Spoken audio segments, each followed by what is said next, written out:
préstamo de 1824, la deuda externa de la Gran Colombia. Colombia, un país que vio la luz con una carga de deuda desde su origen. Durante años fuimos sometidos por una raza que desea ser superior, la cual hasta el último día de esclavitud nos humilló y se enriqueció a costa de nuestro esfuerzo. Gracias a la perspectiva de algunas personas por crear una nueva nación, nace la Gran Colombia. Años de guerra y sufrimiento tuvimos que pasar antes de ver nuestra patria libre, la sangre derramada, familias separadas y lágrimas brotando por nuestras mejillas. Lo único que nos mantuvo fuertes en la batalla fue un sueño que todos anhelábamos: por fin poder progresar y desarrollarnos como una nación independiente. No fue fácil, pues los recursos económicos en la Nueva Granada eran escasos para librar una guerra. Fue por ello que se envió a Luis López Méndez, un conocido abogado y diplomático venezolano a Inglaterra, con el fin de traer los recursos que le brindara el triunfo a la patria. Durante 1817 y 1818 logró conseguir armas, municiones, barcos, vestuario, dinero y mercenarios que contribuyeran en la guerra. Fue un 9 de agosto de 1819 que todos nuestros esfuerzos valieron la pena. Por fin teníamos la sensación de que la libertad estaba rozando nuestras manos. Era magnífico despertar y luchar por nuestro futuro, sabiendo que la anhelada igualdad ya estaba por fin en nuestro entorno. Sin embargo, no todo es color de rosa. Pronto la nación se dio cuenta de que administrar un país no era una tarea sencilla, teniendo una economía tan destruida por la guerra. Fue así cuando Simón Bolívar, presidente de la Gran Colombia, le encomendó una misión a Francisco Sea en el extranjero: buscar un empréstito o préstamo que le otorgara estabilidad económica a la Gran Colombia. Al llegar a su destino, Sea observó que la tarea iba a ser más complicada de lo que se esperaba, ya que en años anteriores se habían generado obligaciones por un valor de $500,000 de libras esterlinas, producto de las batallas por la independencia. Fueron casi 3 años en los que tuvo que negociar las deudas contraídas en el pasado para volver a instaurar la confianza en los acreedores para prestarle a la Gran Colombia.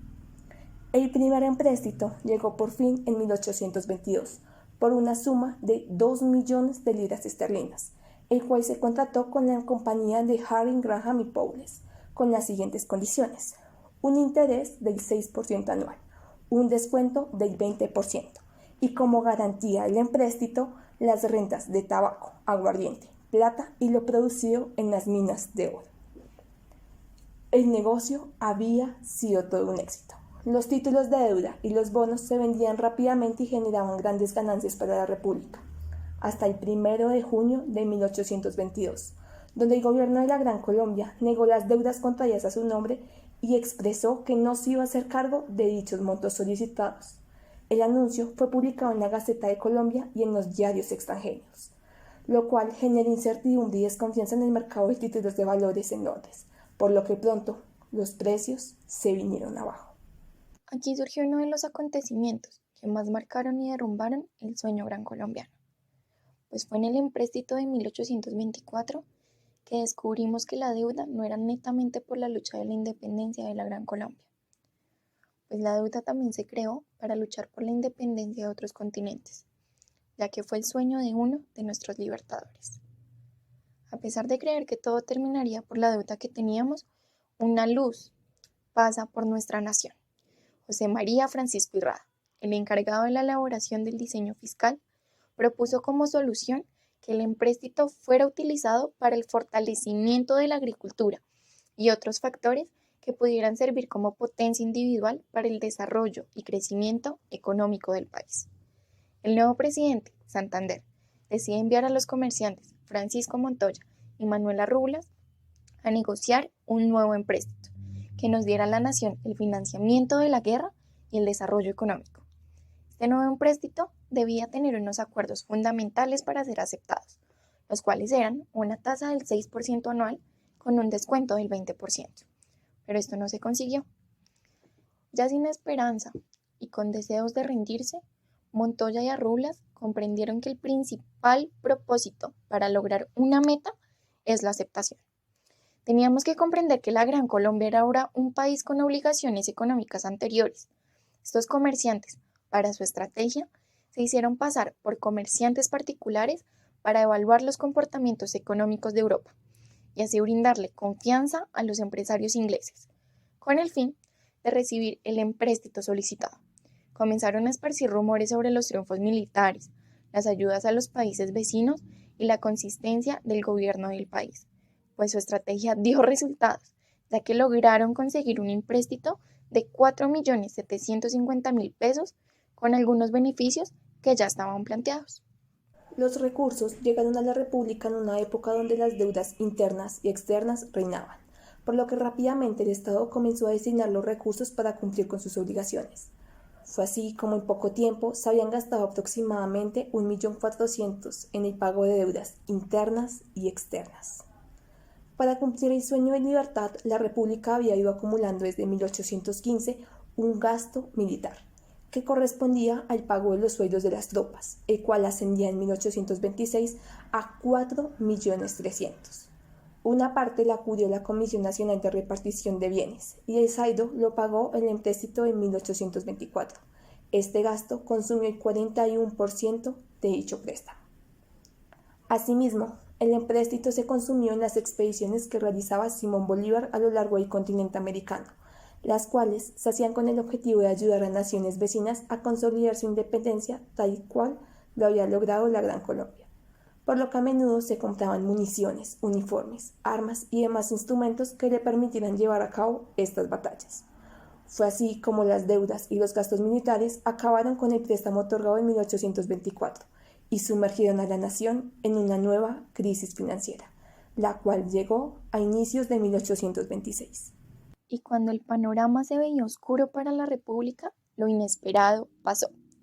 Una crisis económica financiera llegó a Europa, lo que afectó el precio de los valores colombianos que se cotizaban. Fueron tan grandes las pérdidas que pronto la casa A.B. Goldschmidt y compañía se declaró en quiebra, llevándose con ella el pago que se había realizado para cubrir los intereses futuros y otros contratiempos. En esa época, Europa no realizó ningún otro préstamo. Al no encontrar una solución extranjera, la República se refugió en sus comerciantes y ciudadanos, por lo que reinstaló impuestos coloniales y préstamos locales sobre futuras rentas. Por más intentos que hizo, la situación no mejoró mucho, puesto que la economía interna seguía bastante débil por tanta guerra, por lo que pronto se suspendieron los pagos a la deuda externa e interna que se habían adquirido. En los años posteriores, todo seguía igual, por lo que en 1830 la Gran Colombia se separó por las crisis y por desacuerdos políticos, distribuyendo la deuda de acuerdo con el nivel de población.